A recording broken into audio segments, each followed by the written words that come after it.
publish a novel and a book of short stories. However, Mandrake Press was liquidated in 1930, so it could not publish all of his autobiography. Everything. Everything. Yeah, it's kind of crazy. In April 1930, he moved to Berlin, where he found a new magical partner in Hani Jaeger, but the relationship was troubled from the get-go. And in September, he went to Portugal to meet a poet, and once he was there, he decided to fake his own death with the help of the poet. God, he's a dramatic motherfucker. Yeah. He then returned to Berlin, and in August 1931, he took a new lover, Bertha Busch. Told you. Told you. Wait, that doesn't make sense. Yeah, Barbara Bush married into the family, but it's Busch. Yeah. Is that how? No. Okay. But they had a violent relationship where they both physically assaulted one another.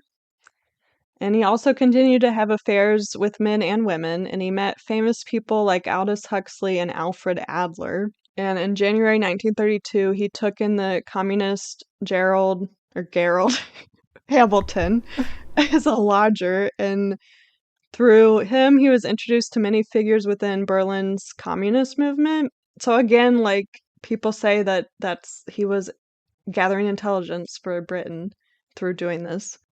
He then returned to London and underwent more nasal surgeries and was also invited to speak at the National Laboratory of Psychical Research.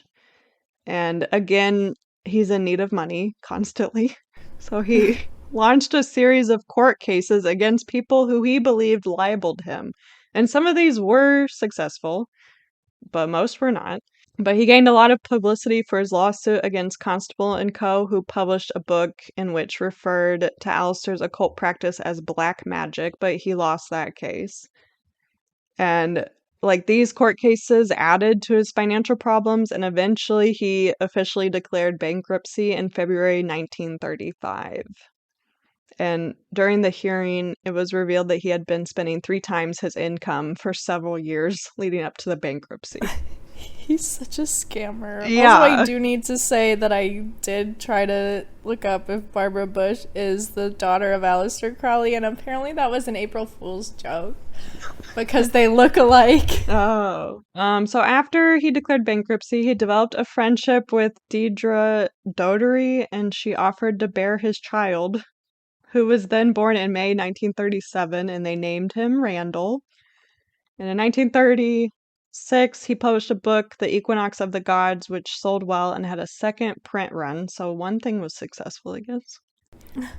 In 1937, he gave a series of public lectures on yoga, and during this time, he was living off contributions from the OTO branch in California, which was led by rocket scientist John Parsons. Haven't heard of him.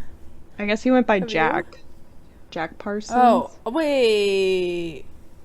I don't know. I can convince myself I've heard of anyone. Anyway. That's true. I don't know. He was a rocket scientist during, That sounds familiar, like, leading up though. to World War II, so. But Aleister was intrigued by the rise of Nazism in Germany, and Martha Kunzel, I'm not sure who she is, but she influenced Aleister into believing Hitler could maybe be converted to Thelema. Oh my god, that would have been such a disaster. Yeah. Can you imagine? Yeah, that would have been crazy. But then the Nazis abolished the German OTO and imprisoned the head of like that location. So then Aleister called Hitler a black magician. Oh my god. But when World War II broke out, he wrote to the Naval Intelligence Division offering his services, which I'm not sure what his services are, but they declined. But at the time, he associated with many different figures in the British intelligence community, which is another thing that people say, like, he's a spy. In 1940, his asthma worsened, and the medication he used was made by Germans, so it was unavailable. So he went back to heroin again and became addicted again. And also during this time, he developed plans for producing a tarot card set, which was going to be designed by him and painted by an OTO initiate, Frida Harris. But the deck was also included a book titled The Book of Thoth, which was published in 1944. And he said to aid the war effort, he wrote a proclamation on the rights of humanity and a poem for the liberation of France.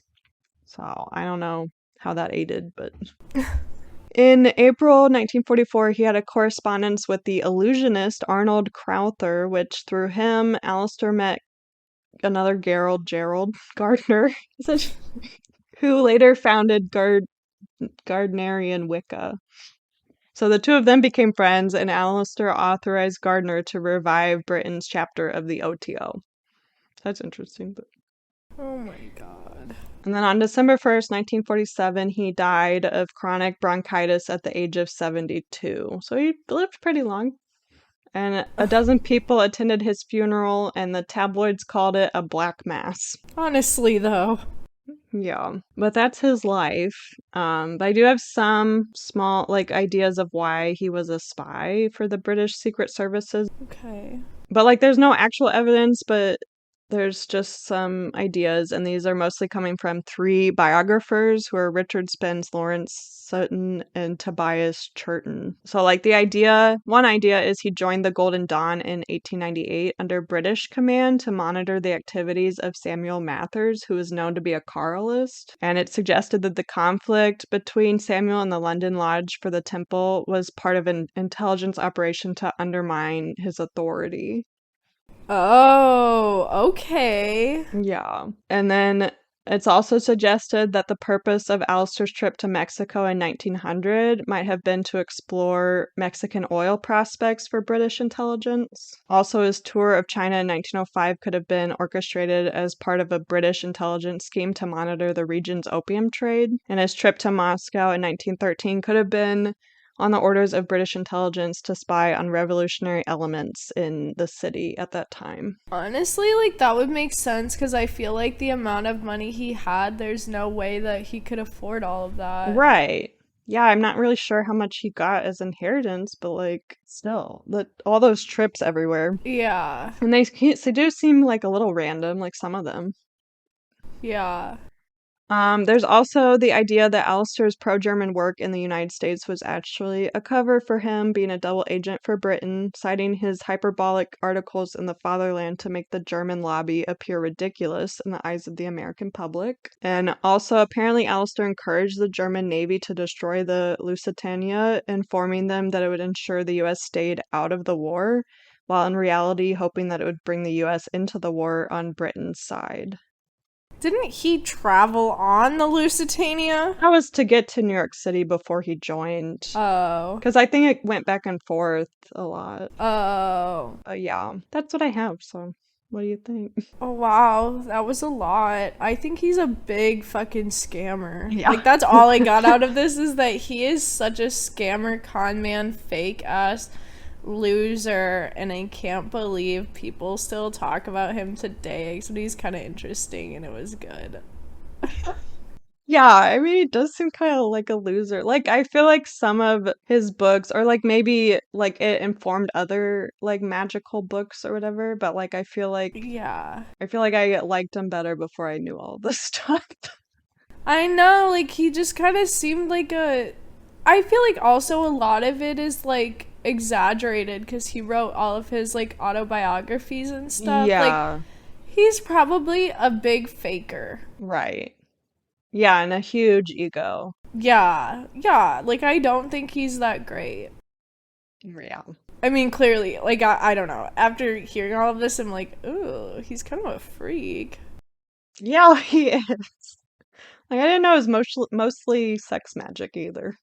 I did know that, but Oh. I didn't know he had so many partners. I mean, I didn't know he was bisexual, so good for him, but he's kind of a mess. yeah, drug addicted. Yeah, his whole life's a mess. I feel like he never, well, I don't know. He lived to be 72, so I guess eventually maybe he got his drug use under control, but I kind of doubt it. Yeah, I don't think so. He just floated through life. I feel like he really relied on his ability to manipulate because Yeah. Definitely. But yeah, despite all the controversy faced in his lifetime, Aleister Crowley continues to be a significant figure in the history of occultism and a source of inspiration for many modern spiritual and artistic movements. Ugh, I hope people don't actually look up to him if they know about him.